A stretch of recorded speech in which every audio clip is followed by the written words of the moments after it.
গোপালগঞ্জে যে মানুষগুলো নিহত হলেন, হত্যাকাণ্ডের শিকার হলেন, তার দায় কার? কার জয় হলো, কার পরাজয় ঘটল? যেই উস্কানি দিয়ে জাতীয় নাগরিক পার্টি এনসিপির নেতা কর্মীরা সেখানে কর্মসূচি ঘোষণা করেছিলেন, তারপরে আওয়ামী লীগের নেতা কর্মীরা চুপচাপ বসে থাকবেন, এটা তারা কিভাবে ভাবলেন? এটা ধরে নেওয়ার কোনো কোনো কারণ থাকতে পারে? এবং যে প্রশ্নটি শুরুতে করছিলাম, এই হত্যাকাণ্ডগুলোর দায় কার? আচ্ছা, শেখ হাসিনার বিচার চলছে, তাই না? কি কারণে বিচার চলছে? ধরে নিলাম 5 আগস্টের আগে যেই মানুষগুলো হত্যাকাণ্ডের শিকার হয়েছেন, সহস্রাধিক মানুষ নিহত হয়েছেন, তাদের কেউই অন্য কারো গুলিতে নিহত হননি। যেই পেছনের পরিকল্পনার কথা জানা যাচ্ছে, যেই যুক্তরাষ্ট্রের প্লট নির্মাণের কথা জানা যাচ্ছে, স্নাইপার রাইফেল কাদের হাতে ছিল, ধরে নিলাম অন্য কারো গুলিতেই কেউ মারা যাননি, সবাই পুলিশ কিংবা আইন শৃঙ্খলা রক্ষাকারী বাহিনীর গুলিতে মারা গেছেন। সেই আইন শৃঙ্খলা রক্ষাকারী বাহিনী কার ছিল? শেখ হাসিনা সরকারের ছিল। তাহলে সেই গুলির নির্দেশ শেখ হাসিনা দিয়েছেন এবং নির্দেশদাতা হিসেবে শেখ হাসিনার বিচার কার্য চলছে। তাহলে প্রশ্ন হচ্ছে, এখনকার পুলিশ সহ আইন শৃঙ্খলা রক্ষাকারী বাহিনী কার? তারা তো আর শেখ হাসিনার নির্দেশে চলছে না, নিশ্চয় চলছে এই সরকারের নির্দেশে। এই সরকার কার? ডক্টর মোহাম্মদ ইউনূস সাহেবের। তাহলে এই যে মানুষগুলো হত্যাকাণ্ডের শিকার হলেন, কার নির্দেশে গুলি চালানো হলো? এখন তাহলে বিচার করতে হবে কার?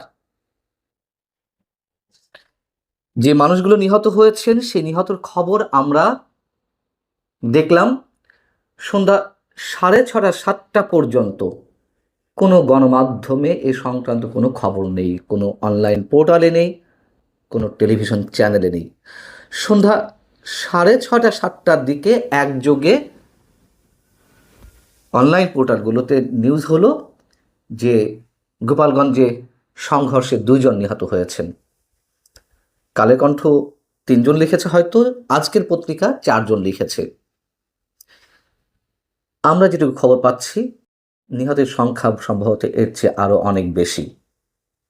দুপুর থেকেই সংবাদ পাচ্ছিলাম যে কতজন নিহত হয়েছেন, কতজন আহত হয়েছেন, কিন্তু সে 3টা 3:30 4টা থেকে কোনো গণমাধ্যমে কোনো খবর ছিল না। এতগুলো মানুষের দায়ভার, হত্যাকাণ্ডের দায়ভার কার? এবং কেউ কেউ হয়তো প্রশ্ন করতে পারেন, শুরুতে বলছিলাম যে আওয়ামী লীগ সন্ত্রাসী কর্মকাণ্ড ঘটিয়েছে বা ঘটাচ্ছিল, তাহলে কি পুলিশ বসে থাকবে? গুলি তো তাকে করতেই হবে। তাহলে তো শেখ হাসিনার ক্ষেত্রেও একই কথা প্রযোজ্য হতে পারে। 5 আগস্টের আগে যে সারা দেশে বিশৃঙ্খলা, যে অরাজক পরিস্থিতি, তার নিয়ন্ত্রণের জন্য শেখ হাসিনা গুলি করার নির্দেশ দিয়েছেন। যদি দিয়ে থাকেন, যুক্তির খাতিরে তাই আসে। এবং ঠিক একইভাবে তখন মেট্রো রেলে আগুন দেওয়া, বিটিভি ভবনে আগুন দেওয়া, যে ভাঙচুর, এবং সেগুলো তো এখন স্বীকারোক্তি সরাসরি এনসিপি, জাতীয় পার্টি, শিবিরের নেতারা দিচ্ছেন, জামাতের নেতারা দিচ্ছেন। পুলিশ হত্যা করে ঝুলিয়ে রাখার কৃতিত্ব নেয়া নিয়ে প্রতিযোগিতা চলছে। তাহলে শেখ হাসিনা তখন গুলি নির্দেশ দিয়েছিলেন, যদি দিয়ে থাকেন, তাহলে তো অপরাধ কিছু করেননি, তাহলে তার কেন অপরাধ, মানে তার বিচার হবে?